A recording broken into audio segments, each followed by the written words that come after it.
राघव, जो 27 साल का है, उसकी अभी अभी नई शादी हुई है। उसकी एक बहुत ही प्यारी सी खूबसूरत सी बीवी सिमरन है। वो दोनों हनीमून मनाने के लिए हिमाचल गए थे, जहां उन्होंने 4 दिन गुजारे। अब उनकी मुंबई अपने घर वापस आने का समय हो गया था। शाम होते होते दोनों अपनी गाड़ी में बैठ गए और मुंबई के लिए निकल पड़े। दोनों आराम से गाड़ी में मस्ती करते हुए जा रहे थे। धीरे धीरे वो दोनों हिमाचल की घाटी को पार कर रहे थे और घाटी दिखने में जितनी ज्यादा सुंदर लग रही थी, उतनी ही ज्यादा डरावनी भी थी। रात के 11:30 बज गए थे। अब वो हिमाचल की घाटी को पार करने ही वाले थे कि रोड बिल्कुल सुनसान पड़ चुकी थी। अचानक राघव को अपनी गाड़ी के आगे एक औरत दिखी, जिसने सफेद रंग की साड़ी पहनी हुई। वो दूर से ही हाथ हिलाकर गाड़ी को रोक रही थी। सिमरन बोली, आप गाड़ी मत रोकिए, क्योंकि ये कोई लूटपाट करने की चाल भी तो हो सकती है। लेकिन वो औरत गाड़ी के सामने आ गई, जिसके कारण राघव को गाड़ी रोकनी पड़ी और वो औरत जोर जोर से दरवाजे को ठोकने लगी और उसके चेहरे के हाव भाव से ऐसा लग रहा था जैसे कि किसी बड़ी मुसीबत में हो। सिमरन ने कहा, आप गाड़ी का दरवाजा मत खोलिए, मुझे बहुत डर लग रहा है। हो सकता है ये कोई चाल हो, हमें बाहर नहीं जाना चाहिए। राघव ने कहा, अगर सच में किसी मुसीबत में होगी तो, और उसे हमारी जरूरत हुई तो, क्योंकि उसको देखकर वो अच्छे खासे घर की लग रही है। अब मैं गाड़ी का दरवाजा खोलता हूँ, तुम डरना मत, कुछ नहीं होगा। ये बोलते ही राघव ने गाड़ी के दरवाजे खोल दिए और बाहर आ गया। वो औरत घबराते हुए बोली, प्लीज मेरी मदद करो, मेरी गाड़ी नीचे खाई में गिर गई है और एक पेड़ से टकरा गई है। उसमें मेरी एक छोटी सी बच्ची फंसी हुई है, प्लीज उसको बाहर निकालो, प्लीज मेरी मदद कीजिए। ये सुनते ही राघव की बीवी भी बाहर आ गई और तीनों खाई की ओर भागे। उन्होंने देखा कि वे गाड़ी थोड़ी नीचे पेड़ से टकराई हुई है। राघव तुरंत नीचे की ओर गया और उसने देखा कि पीछे वाली सीट पर एक बच्ची बैठी है जो रो रही है। राघव ने दरवाजा खोलना चाहा, लेकिन वो खुल ही नहीं रहा था। दरवाजा किसी चीज में फंसा हुआ था।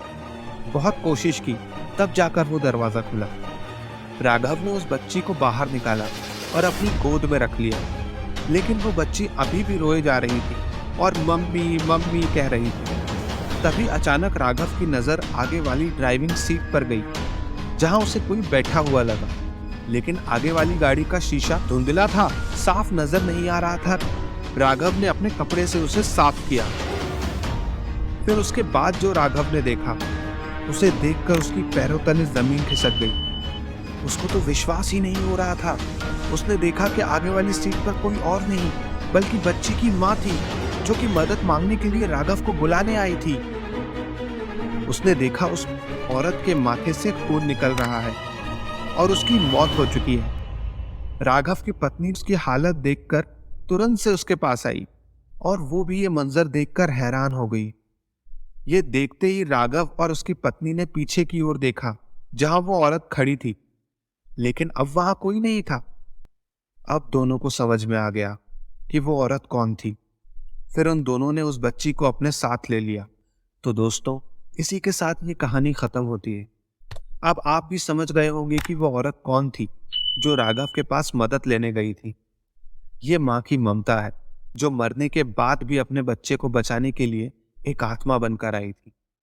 सपनों के शहर मुंबई को तो सब जानते हैं, लेकिन वहां जाके अपना घर बसाने की किस्मत कुछ ही लोगों को मिलती है।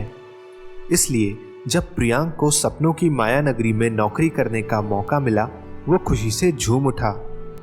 उसने हाल ही में अपनी इंजीनियरिंग कंप्लीट की थी और उसको मुंबई के एक मल्टीनेशनल कंपनी में आईटी इंजीनियर की नौकरी मिली थी।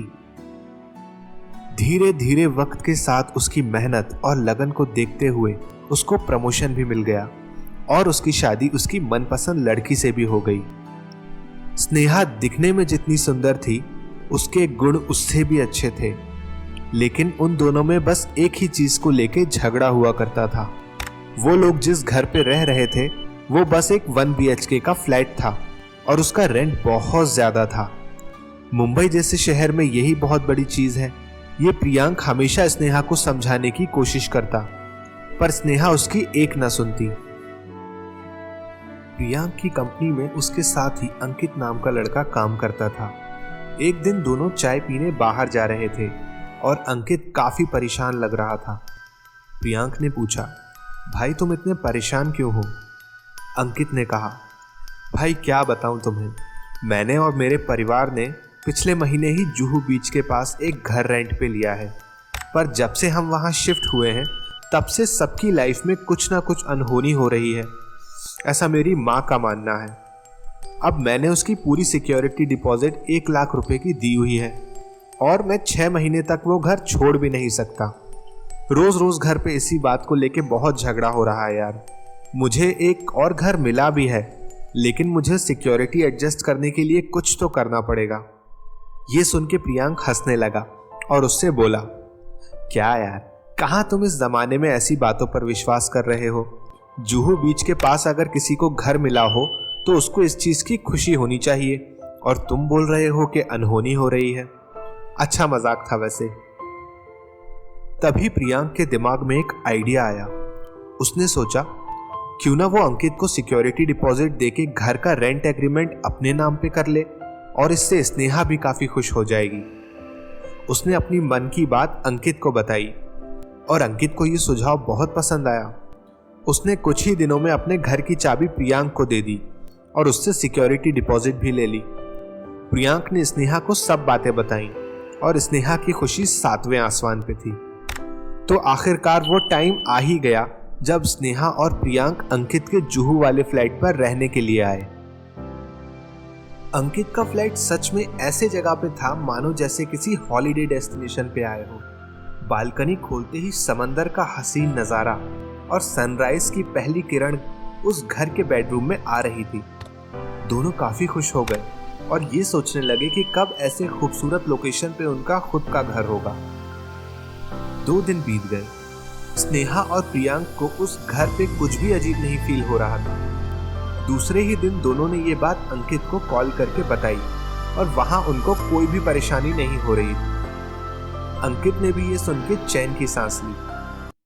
तीसरे दिन स्नेहा अपने कपड़े सुखाने फ्लैट की छत पे गई। उसको अचानक ऐसा लगा जैसे कोई उसको छुप के देख रहा हो। उसने सोचा, क्या मैं भी अपने मन में वहम के लिए कुछ भी सोचने लगी हूँ, और वो अपने काम में वापस लग गई। जहां वो अपने कपड़े सुखा रही थी उससे ठीक अगले वाले तार में एक कबूतर आ बैठा और स्नेहा उसे देखने लगी। वो कबूतर काफी खूबसूरत था, एकदम सफेद। कुछ ही मिनटों में कबूतर की आंखें लाल होने लगी और स्नेहा को ऐसा लग रहा था कि जैसे वो उसको ही देखे जा रहा हो। ये सब देख के स्नेहा को यकीन नहीं हो रहा था कि ये सच है या झूठ। वो कबूतर जिस तार पे बैठा था वो उसके करीब गई और उसी टाइम कबूतर तार में उल्टा लटक गया और जोर से आवाज आई, यहां से दूर भाग जाओ।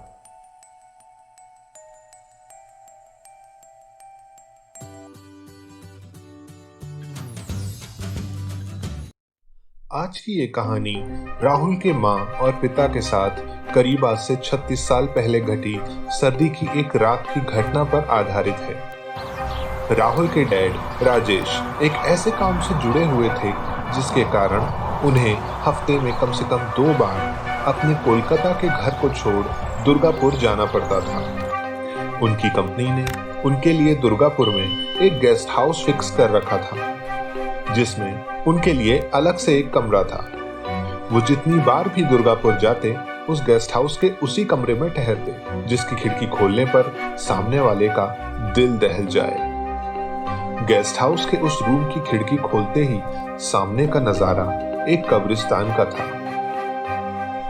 हालांकि इस बात से राजेश को कोई परेशानी नहीं थी क्योंकि उनका विश्वास भूत प्रेत आत्माओं से ज्यादा अपने ईश्वर पर था और दूसरा अपने आत्मविश्वास पर। और ऐसा कहते हैं ना, जिनका आत्मविश्वास और दिल मजबूत होता है उन्हें भूत प्रेत की बातें या उनकी मौजूदगी कभी नहीं सताती।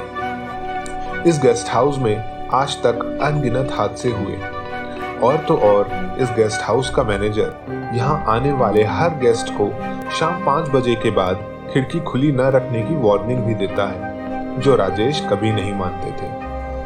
उनका इन सब बातों का नहीं मानने का सबसे बड़ा कारण ये भी था कि उन्होंने कभी भी इस गेस्ट हाउस में कुछ अजीबोगरीब महसूस नहीं किया था। लेकिन कभी कभार उन्हें आधी रात को नींद में ऐसा लगता जैसे उनके कान के पास आकर कोई उनका नाम पुकार रहा हो। कई बार उन्होंने उठकर रूम में चारों तरफ नजर दौड़ाई, लेकिन वहां कोई नहीं था। दुर्गापुर गेस्ट हाउस के इस कमरे में ऐसा क्या हुआ था जिसके बाद राजेश ने इस गेस्ट हाउस में आना तो दूर, इसके बारे में सोचना तक छोड़ दिया था।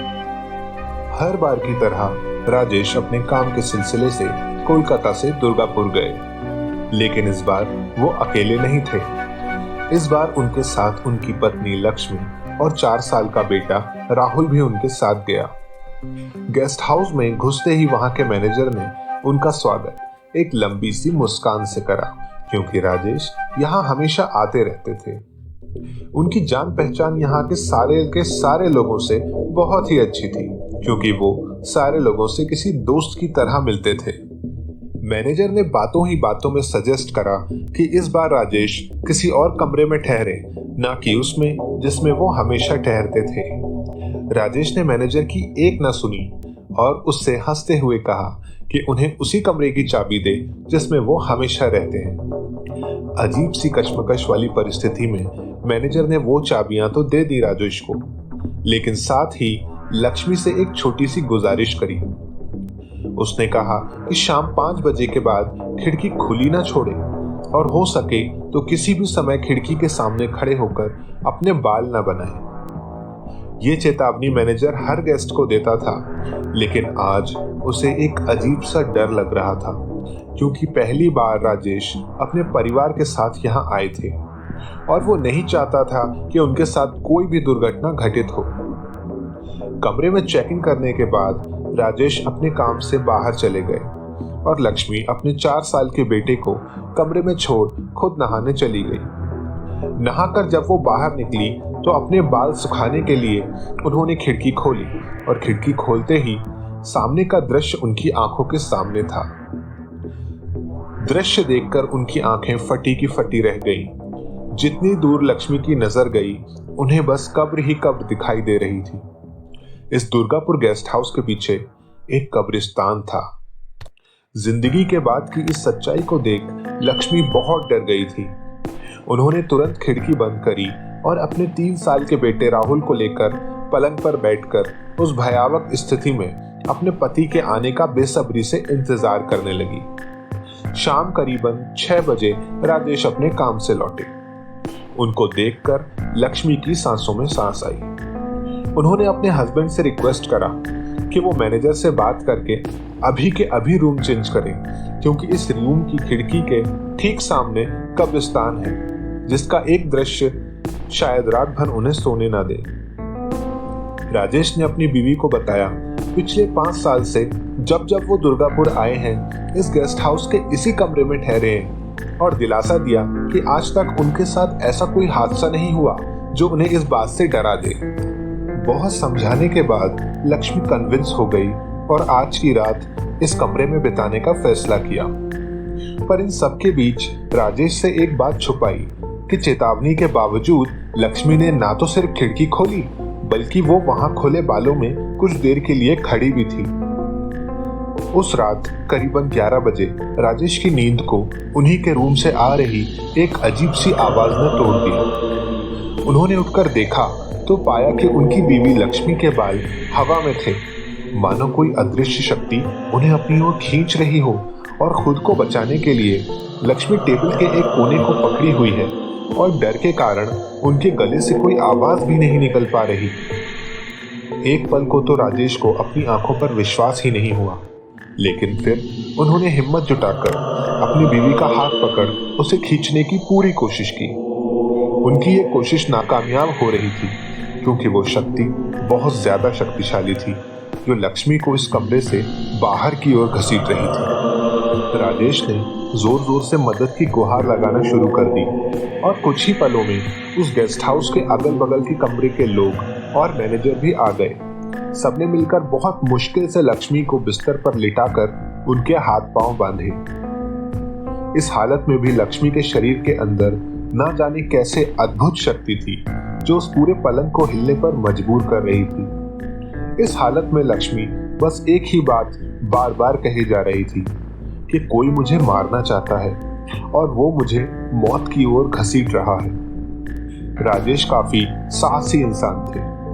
उन्होंने रात भर अपनी बीवी के सर पर हाथ रख अपने गुरु द्वारा दिए गए मंत्रों का जाप किया। सूरज की पहली किरण के साथ लक्ष्मी की हालत बहुत सुधर चुकी थी, मानो पिछली रात उनके साथ कुछ हुआ ही नहीं।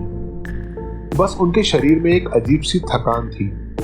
उस रात को जो भी हुआ आपको शायद या उनके अंदर से उत्पन्न हुई मानसिक परिस्थिति लगे, लेकिन अचानक से लक्ष्मी के शरीर में आई अपार शक्ति जिसे काबू में करने में करीबन 5-6 लोगों की मदद लेनी पड़ी, इसे एक्सप्लेन कर पाना बहुत मुश्किल होगा। दुर्गापुर गेस्ट हाउस आज भी मौजूद है, लेकिन वहां कोई नहीं रहता। वो कई सालों से वीराना पड़ा है।